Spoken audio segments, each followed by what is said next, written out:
Bapak Ibu, saudaraku, saya beberapa kali mention dan akan tetap menyatakan ini bahwa dokter rohani kita, tabib rohani kita itu hanya Tuhan Yesus. Hanya Tuhan Yesus. Kami ini, saya hanyalah suster-suster, ya, as a nurse, hanya suster, ya, perawat yang merawat jemaat dalam mentor, dalam tuntunan, dalam bimbingan, dalam arahan tabib agung kita, Tuhan Yesus, saudaraku. Ada banyak suster, saudara.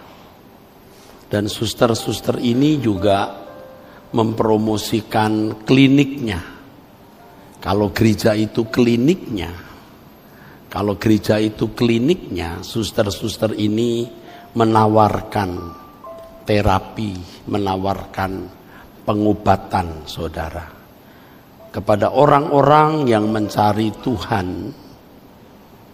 Tuhan sebagai penolong, pelindung, juga sebagai pemberi jalan keluar dari segala masalah. Betapa besar tanggung jawab suster ini. Betapa besar tanggung jawab suster-suster ini dan betapa besar resikonya. Sebab kalau dia tidak memberikan terapi, tuntunan, nasihat sesuai dengan arahan sang tabib, pasien bukan hanya menjadi tidak sembuh dari sakitnya, tapi bisa menjadi lebih parah dan bahkan mati, saudara, atau binasa. Saudara datang kepada salah satu suster yang kliniknya namanya Rehobot. Saya tidak tahu seberapa saudara percaya pada suster-suster yang ada di Rehobot. Tetapi saran saya kepada saudara adalah saudara harus bertanya, ya. Saudara harus bertanya kepada Tuhan. Gereja atau klinik mana yang benar-benar merupakan klinik resmi. Klinik resmi. Bukan klinik liar. Bukan klinik palsu. Tapi klinik resmi, dealer. Resmi dari surga. Dan suster-susternya juga terakreditasi oleh kerajaan surga, oleh Tuhan Yesus. Dan benar-benar memberikan perawatan sesuai dengan arahan sang dokter. Makanya di sini suster-suster yang hadir di sini, saya ingatkan harus melekat dengan dokter agung, supaya kita melakukan perawatan sesuai dengan arahan sang tabib agung. Apa yang kita utarakan di mimbar, apa yang kita sampaikan pada waktu konseling benar-benar mewakili Tuhan, menyampaikan isi hati Tuhan.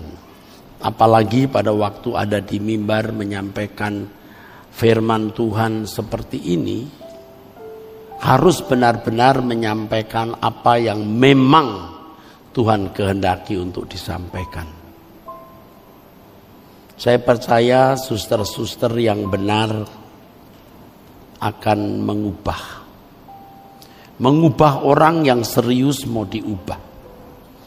Jadi kalau ada jemaat yang serius mau diubah ke arah yang benar, ia akan mencari suster-suster ini. Tetapi ada juga jemaat atau pasien yang tidak mau diubah, tidak mau sembuh. Sebab konsep kesembuhan yang dia miliki itu salah.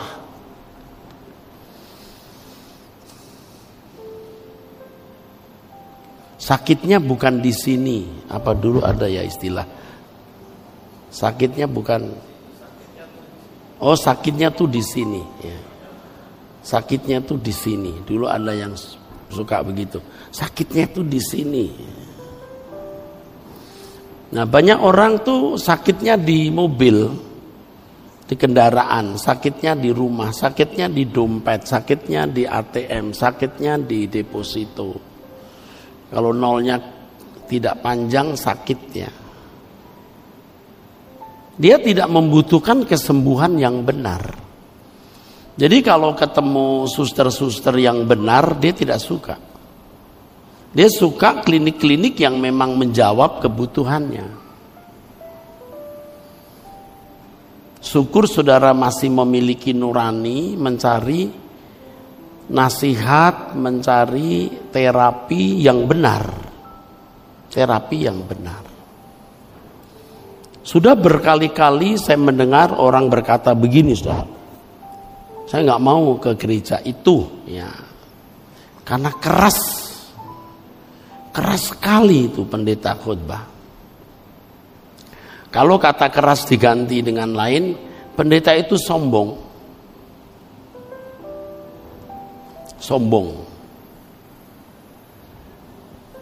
Ya tidak apa-apa, saudara. Nah, seberapa saudara percaya suster di sini, saudara? Saran saya, nasihat saya, saudara harus tanya Tuhan. Tanya Tuhan. Dan kami para hamba-hamba Tuhan di sini juga harus lapang. Kalau jemaat jumlahnya tidak meledak dalam jumlah besar, ya harus sadar, sebab banyak orang sakit yang membutuhkan tabib. Yang memahami sakit yang benar akan mencari tabib yang benar, atau mencari suster dari tabib yang benar. Tapi kalau orang yang sakitnya tidak menyadari sakit yang sebenarnya, dia akan mencari suster dari tabib yang palsu atau suster palsu yang tidak mendengar arahan tabib yang benar. Oke. Saudara, saya harap percaya bahwa apa yang kami beritakan ini adalah kebenaran. Kebenaran yang saya sendiri juga gumuli, dan saya sendiri juga serius melakukan atau mengenakan. Kalau boleh saya kemukakan satu hal yang bisa menjadi berkat bagi Bapak Ibu, khususnya bagi pendeta. Harus berani berkata, apapun harga yang harus kubayar ya Tuhan, untuk menjadi juru bicaramu yang benar, juru bicaramu yang murni. Apapun yang harus kulakukan, berapapun harganya, apapun yang harus kupertaruhkan untuk menjadi pembicara yang benar, yang hanya menyuarakan isi hatimu. Mestinya bisa begitu. Tetapi ini sebenarnya bukan hanya untuk pendeta, saudara, untuk semua saudara yang memang adalah saksi-saksi Tuhan dimanapun saudara berada. Karena Alkitab berkata kamu surat yang terbuka, surat dari Tuhan. Hidup kamu memuat tulisan Tuhan. Kalau tidak demikian, tulisan siapa yang digoreskan di dalam hidupmu? Sebab apa yang tertulis di dalam hidupmu itu akan menentukan keadaan kekalmu. Kalau goresan hidupmu goresan Tuhan, engkau akan dibawa Tuhan ke rumah abadinya, karena engkau bagian dari dirinya. Tetapi kalau engkau tidak menjadi goresan Tuhan, tapi goresan kuasa kegelapan, engkau juga jadi bagian dari kuasa kegelapan. Apapun yang harus kulakukan Tuhan untuk menjadi juru bicaramu, untuk menjadi surat yang terbuka dimanapun aku berada. Ini tidak berlebihan, saudara. Jangan saudara memandang bahwa ada standar ganda di dalam gereja. Standar untuk pendeta, standar untuk jemaat itu beda. Standar kita sama. Hanya tentu pendeta harus lebih dulu. Ya. Harus di depan. Harus jadi pionir.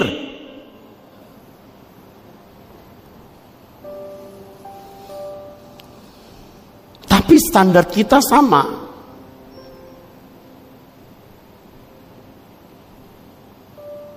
Jadi kalau Alkitab berkata bahwa kita surat yang terbuka, pendeta menjadi surat yang terbuka, jemaat juga jadi surat yang terbuka. Saudara, ini flyer-flyer Tuhan, saudara. Iklan-iklan Tuhan, saudara. Yang firman Tuhan katakan, melihat perbuatanmu yang baik, memuliakan Bapa di surga, dan kota yang terletak di atas bukit tidak tersembunyi. Matius pasal 5 ayat yang ke-14, 15, 16. Kamu terang dunia, kota yang terletak di atas bukit mustahil tersembunyi. Artinya orang melihat hidup kita, dia harus melihat surga. Melihat negeri yang dijanjikan Allah kepada Abraham. Yang mengenainya Yesus berkata, aku pergi menyediakan tempat bagimu. Dan jikalau aku sudah mempersiapkan tempat itu, aku akan datang kembali. Supaya di tempat di mana aku ada, kamu ada. Jarang kita temukan orang Kristen yang hidupnya membuka mata orang melihat surga. Jarang. Bahkan hidup saya dulu. Sekarang saya harapkan hidup saya akan membuat orang melihat surga. Walaupun tentu saya harus terus mengalami perubahan dan tidak angkat-angkat diri untuk panjat sosial atau untuk show off. Tapi bagaimanapun orang akan melihat surga. Jelas kok Alkitab berkata, saudaraku sekalian, kamu terang dunia. Kota yang terletak di atas bukit mustahil tersembunyi. Ayat 14 itu. Matius 5. Tidak mungkin tersembunyi. Artinya mesti kelihatan.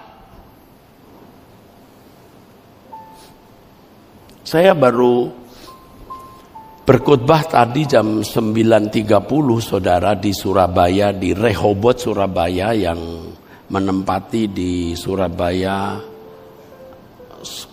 Town Square, ya, di lantai LV, ya saudara. Ya, ruangannya nampung 1.000 kira-kira, atau 800, 1.000 katanya. Tapi tadi full, ya saudara. Ya mungkin datang dari berbagai tempat, ya. Ada yang dari Malang mau lihat Erastus yang hanya dilihat doa pagi itu, ya saudara. Tadi saya cerita kepada Pak Tim, bukan satu Pak Tim, bukan 2, bukan 3, bukan 4, banyak. Ibu-ibu meluk saya nangis. Bapak-bapak meluk saya nangis. Saya khotbah ini mungkin juga dilihat oleh mereka. Banyak. Rupanya doa pagi itu mengikat batinnya, saudara. Jadi begitu melihat, saya nangis, saya dipeluk nangis. Waduh, saudara, membuat saya tambah punya beban, saudara. Apa yang saya lakukan ini? Saya begitu dipercayai orang. Lalu kalau saya hanya menjadi pendeta yang khotbah seperti ini, lalu tidak mengubah orang, untuk apa? Nah, kita membuka cabang di Surabaya yang selama ini diberi tempat oleh satu keluarga. Di satu tempat yang bisa nampung mungkin 200, tapi sekarang pindah di Surabaya Town Square ini, saudara. Untuk apa? Apakah untuk kompetisi menariki jemaat orang? Saya pikir begitu, saudara. Saya pikir begitu. Untuk apa? Tentu yang kita lakukan, saudara, terkait dengan apa yang saya kemukakan ini adalah bagaimana membuat kota yang terletak di atas gunung tidak tersembunyi. Ini kan orang-orang pada umumnya tidak peduli. Tidak mengatakan, aku gak butuh surga. Tidak ngomong. Tapi kalau jujur hatinya begini, surga. Nggak ngomong, tapi kalau jujur, surga. Ih, so weird, so aneh gitu loh. Dunia hari ini ngomong surga.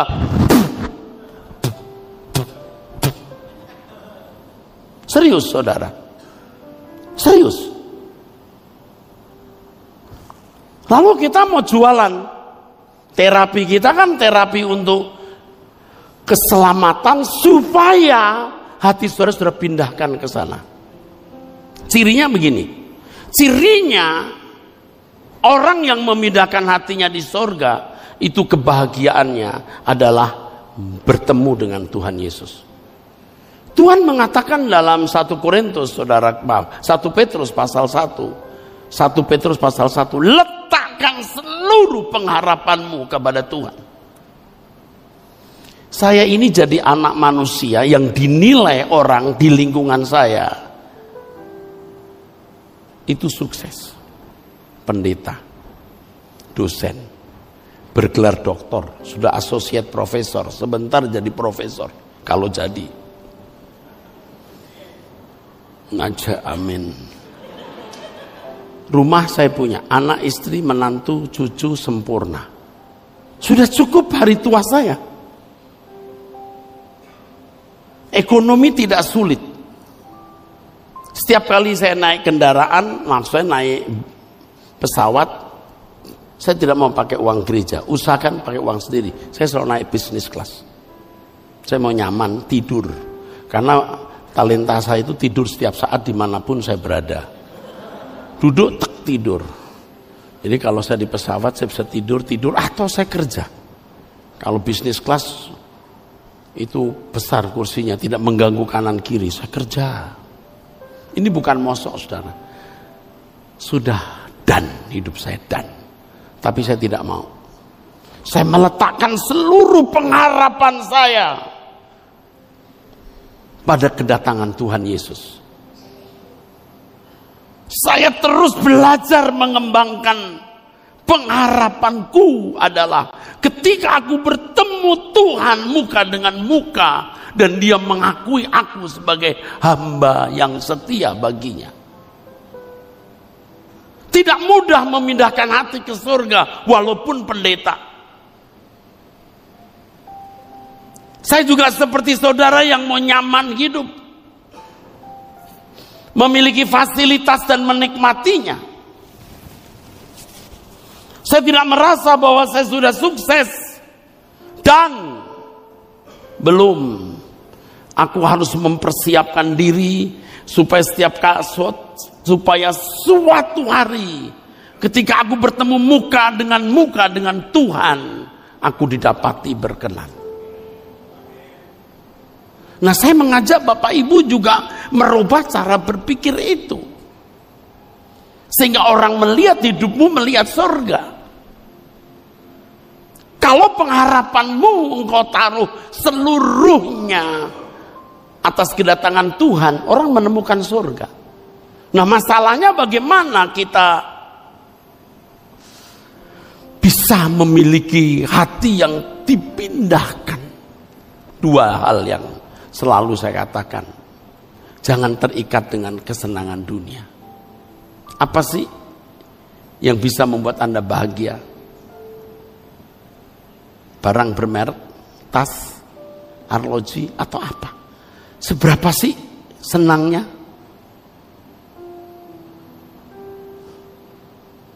Anda bisa pakai arloji yang harga 10 miliar.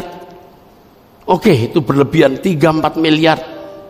Saya pernah melihat arloji seperti ini, saudara. Saya tidak tahu, saya cuma diberitahu teman saja, Pak, ini harganya sekian miliar. Waduh, kalau ini dijual ke saya 2 juta aja, belum tentu saya beli. Saya nggak tahu.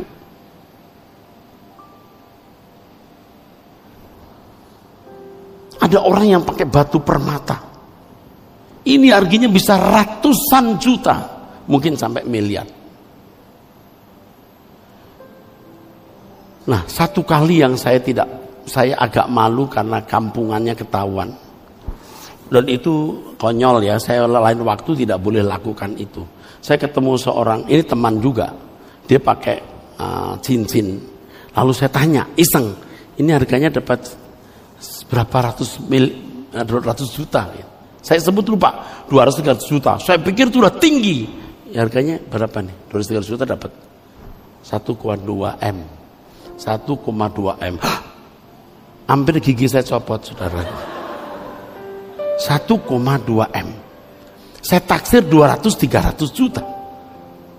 200-300 juta pun sudah lebay. Saya pikir saya lebay. Tapi dia bilang, enggak, ini 1,2 M. Ngomongnya natural banget gitu. 1,2 M. Waktu itu bukan sekarang, sudah lama. 1,2 M. Wah.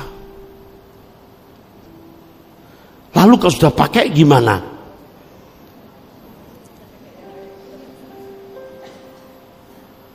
Saya pernah lihat bapak ya, ininya dia punya berlian sebesar kelereng, hampir sebesar kelereng, serius.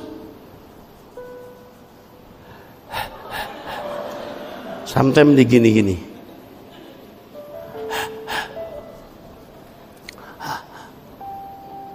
Saya ingat dulu ada orang-orang atau ubur-ubur yang suka kita taruh itu. Dia begini. Apa? Kamu suka main keong dulu. Setelah keluar baru ditaruh itu ya. Keong ya. Kamu main begitu dulu ya. Ya udah, sama nak.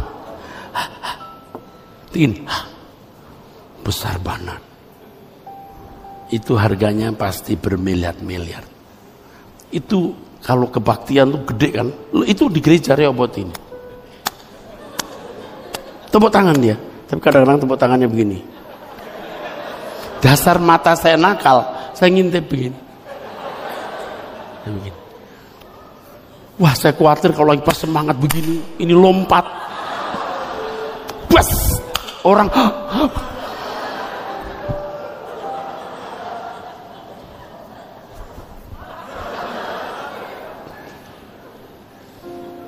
langsung dia beli rumah baru di Green Garden, cukup besar sekali loh. Kadang tepuk tangannya begini deh, serius. Kadang begini. Untung dia nggak begini. Wah, kalau begitu takjus. Kalau jatuh di depan saya langsung deh. Langsung saya masukin kantong. Pulangnya baru, Om, ini punya Om. Terus saya gini, oh, makasih. Tebusannya berapa? Oke, Bapak Ibu. Ini bukan bukan mengada-ada ya. Kalau Anda pakai jam merek tertentu, lalu nilai saudara berapa?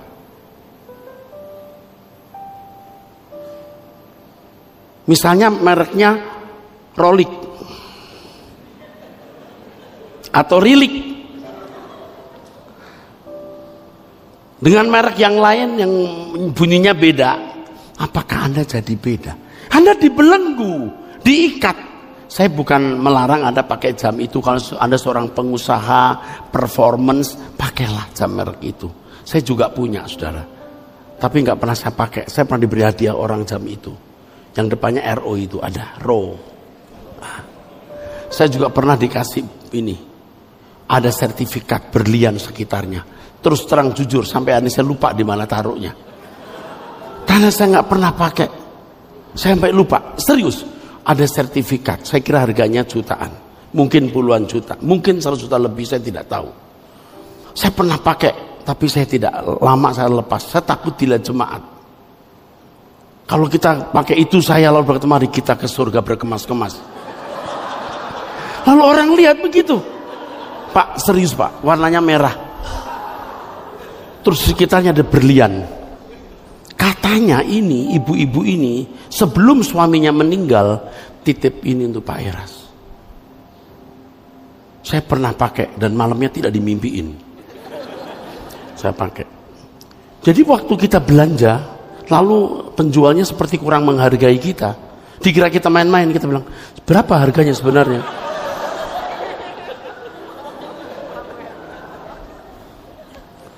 Bapak Ibu, bukan tidak boleh ya saudara punya barang bagus, tapi jangan terikat. Jangan terikat. Ya, mobil saya juga bagus saudaraku. Percaya, bukan uang gereja, demi nama Tuhan Yesus. Saya tidak mau, ya, saya nggak mau pakai uang gereja.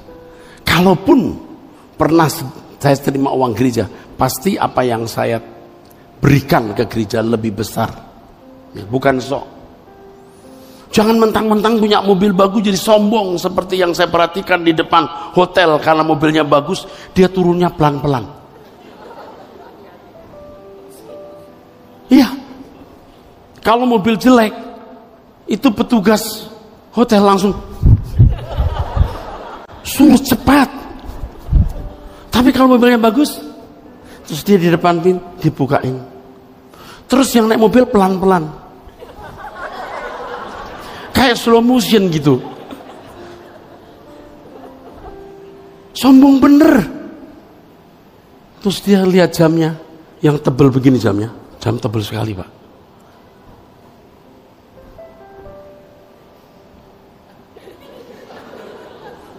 Berliannya.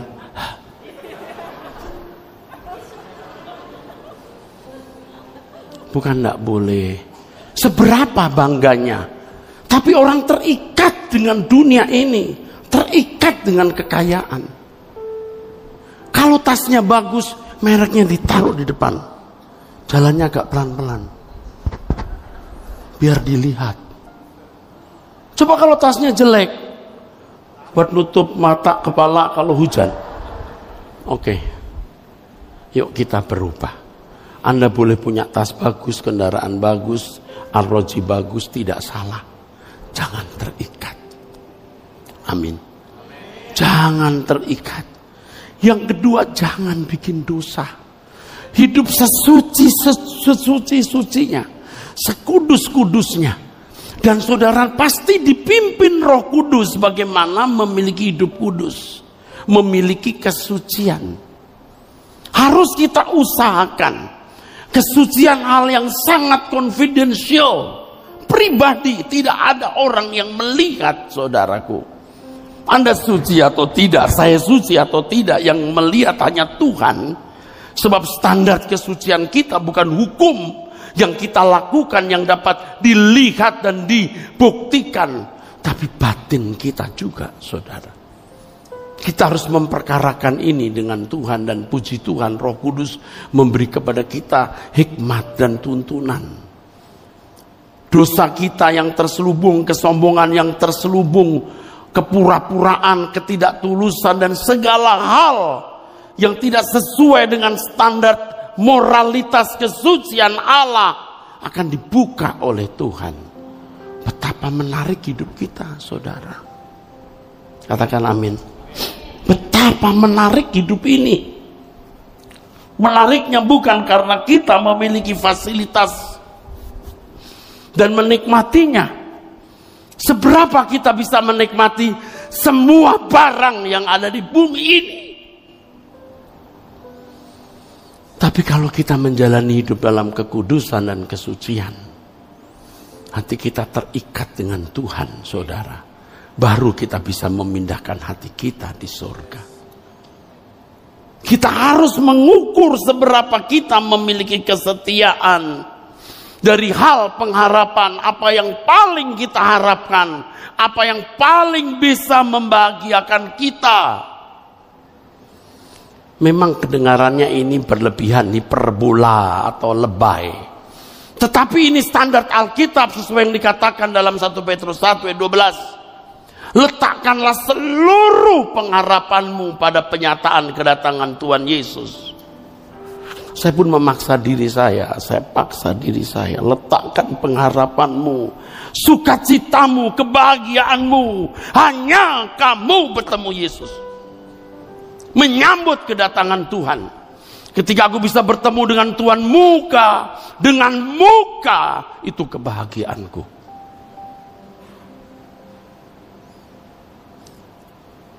Seakan-akan ini berlebihan atau hiperbola. Tapi suatu hari saudara tidak akan menyesal ketika memiliki prinsip ini.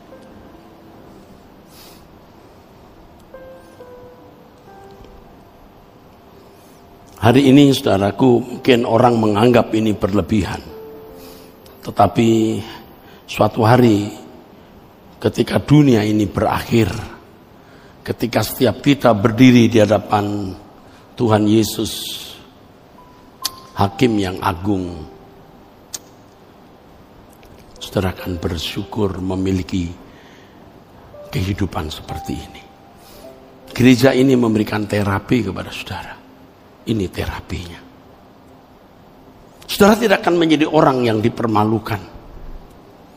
Tidak akan. Kalau saudara sungguh-sungguh menjadikan Tuhan itu kebahagiaan saudara, kerinduanmu untuk bertemu dengan Tuhan, kebahagiaanmu adalah menantikan kedatangannya. Sejak di bumi ini saudara pun diberkati. Hanya orang-orang seperti ini yang bisa berkata, Lord, I adore you, I adore you. Aku memujamu.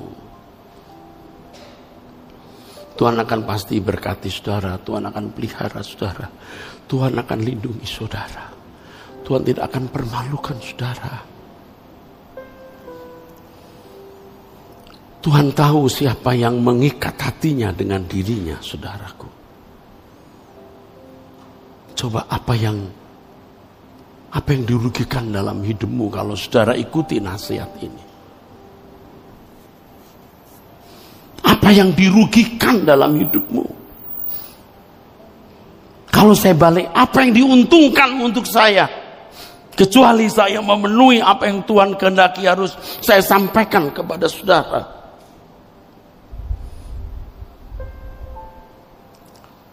Saya sendiri berusaha, saudara, untuk melakukan apa yang saya khotbahkan. Memang saya belum sempurna, tapi saya serius berusaha. Tidak mungkin saya bisa bicara seperti ini kalau saya sendiri tidak mengusahakan. Saya tidak mau jadi manusia munafik yang hanya bisa berbicara tanpa melakukannya. Saya sudah menghayati hidup ini, saudaraku, lebih dari sebagian saudara. Artinya dengan umur seperti ini dan saya melewati hari-hari yang pedih dan pahit, sampai saya sering kali mengatakan life is so short and tragic. Hidup ini singkat dan tragis. Selain saya melewati hari-hari tragis hidup saya sejak muda, saya juga melihat tragisnya hidup banyak orang. Kalau sekarang saudara mengikuti berita di Timur Tengah, tragisnya orang-orang Gaza. His life, itulah hidup. Tragisnya orang-orang Ukraina yang lari ke Jerman, lari ke beberapa negara di Eropa. Di negara Eropa pun tidak sedikit mereka yang dicemburui karena pemerintah begitu memperhatikan para refugee atau pengungsi ini. Dan masyarakat sendiri menjadi cemburu. Begitu yang saya baca dalam berita. Yang biasanya mereka tinggal di apartemen tenang dalam kehidupan yang nyaman, langsam. Lalu apartemen mereka dihujani rudal dan bom dan mereka harus lari terbirit-birit. Saya pernah ada di wilayah itu sekitar Ukraina, wilayah Prah. Saya pernah ada di sana. Beautiful, very beautiful. Betul, saya bersyukur Tuhan pernah bawa saya ke tempat itu. Makanya ketika saya melihat peperangan itu, saya tidak bisa membayangkan betapa tragisnya keadaan itu. Malam minggu mereka kumpul di People Park.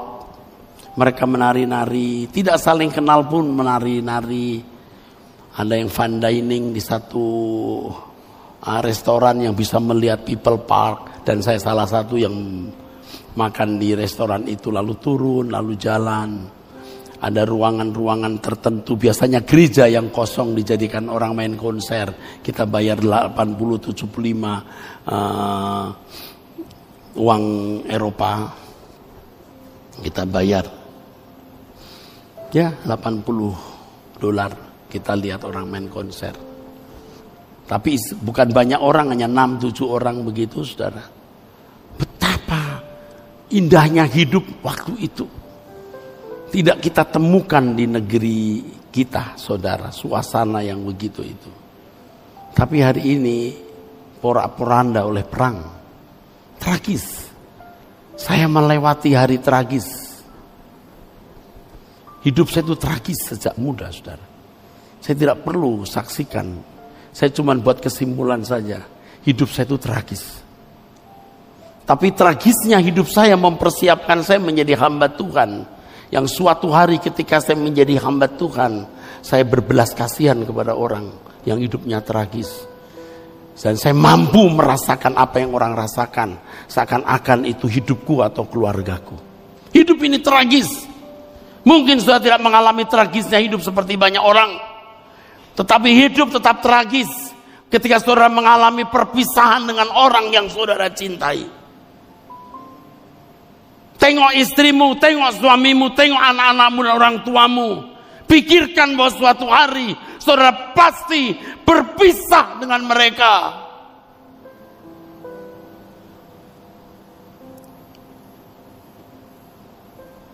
Sesekali istri saya keluar kota melayani, saya tidur sendiri. Saya selalu, hampir selalu maksud saya, berpikir seakan-akan dia ada di situ. Apalagi tidur, saya seakan-akan dia di sebelah saya. Saya sering berpikir dia di sebelah saya, tapi tidak ada. Makanya kadang-kadang malam hari saya coba telepon dia, saya SMS satu kalimat, I love you mom. Nggak kebayang kalau suatu hari dia tidak ada. Wow, saya lihat barang-barangnya. Saya lihat kanan kiri barang-barang dia. Ini kalau dia tidak ada, disingkirkan dari tempat ini, saya kira. Waduh, sanggup nggak ya? Hanya satu jawabannya. Untuk bisa mengatasi hal ini. Langit baru, bumi baru. Dan saya mempromosikan, mengkampanyekan terus langit baru, bumi baru ini. Tetapi hanya orang yang layak yang masuk ke sana. Di dalam 2 Petrus pasal 3, saudara, ada pernyataan ini, saudara.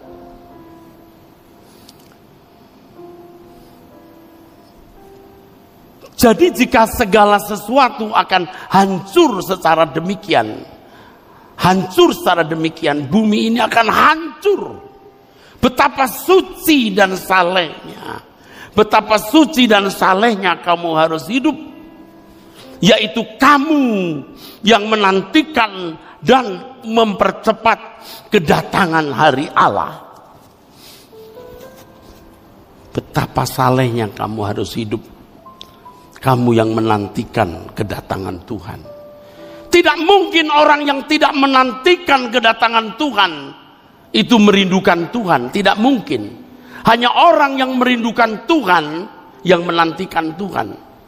Tidak mungkin orang yang tidak merindukan Tuhan mencintai Tuhan. Sebab hanya orang yang mencintai Tuhan yang merindukan Dia. Kalau hati kita kotor, kita masih menikmati dosa dan menikmati barang-barang dunia, tidak mungkin kita bisa mencintai Tuhan. Mimbar ini tidak melarang saudara punya rumah bagus, mobil bagus, berlian, arloji bagus, atau barang-barang branded. Sesuai dengan porsi yang Tuhan berikan kepada saudara, miliki itu. Mewah itu relatif. Mewah itu relatif, saudaraku.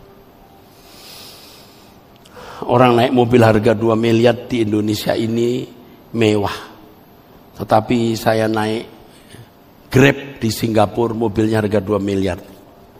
Saya tanya kepada yang bawa mobil, ini harganya berapa? Disebutkan harganya 2 miliar. Jadi Grab. Di Israel, saya sudah beberapa kali di sana, saudara. Saya pernah pergi dari Jericho ke Tel Aviv kalau tidak salah ya. Iya, dalam perjalanan panjang naik taksi. Anda tahu taksinya apa? Mercy. Mercy. Bukan seri jelek tapi seri bagus. Mercy. Apakah itu mewah? Mewah itu relatif, saudara. Anda tidak dilarang, tidak berdosa untuk memiliki barang-barang itu sesuai dengan porsi yang saudara miliki, tetapi jangan terikat. Amin. Tidak usah mobil mewah ya. Orang punya motor pun sudah merasa mewah dan terikat dengan motor, itu pun dosa. Jangan ada ikatan. Saya mengajak saudara terikat dengan Tuhan, menjadi mempelai Tuhan Yesus. Dan ini sangat konfidensial, pribadi sifatnya. Roh Kudus akan menolong saudara, akan memimpin hidup saudara, bagaimana saudara menjadi kekasih-kekasih Tuhan. Dan kalau saudara ada di gereja ini, saudara, Anda diajak berdoa setiap pagi jam 5. Saudara diajak untuk doa puasa pada hari-hari tertentu. Saudara terus digiring untuk ikuti kebaktian, semata-mata agar saudara mengalami semacam metamorfose, transformasi. Dari ulat menjadi kupu-kupu, dari ulat ke pompong dulu baru kupu-kupu. Terus mengalami proses. Jangan puas dengan level, stadium yang Anda miliki hari ini. Bertumbuhlah terus. Carilah perkara-perkara yang di atas. Cari kerajaan surga. Dan hari ini pesan Tuhan adalah pindahkan hatimu dalam kerajaan Allah. Jadikan perjumpaan dengan Tuhan Yesus, kedatangannya, sebagai kebahagiaanmu satu-satunya. Dengan demikian saudara benar-benar menjadi kekasih Tuhan dan setia kepadanya.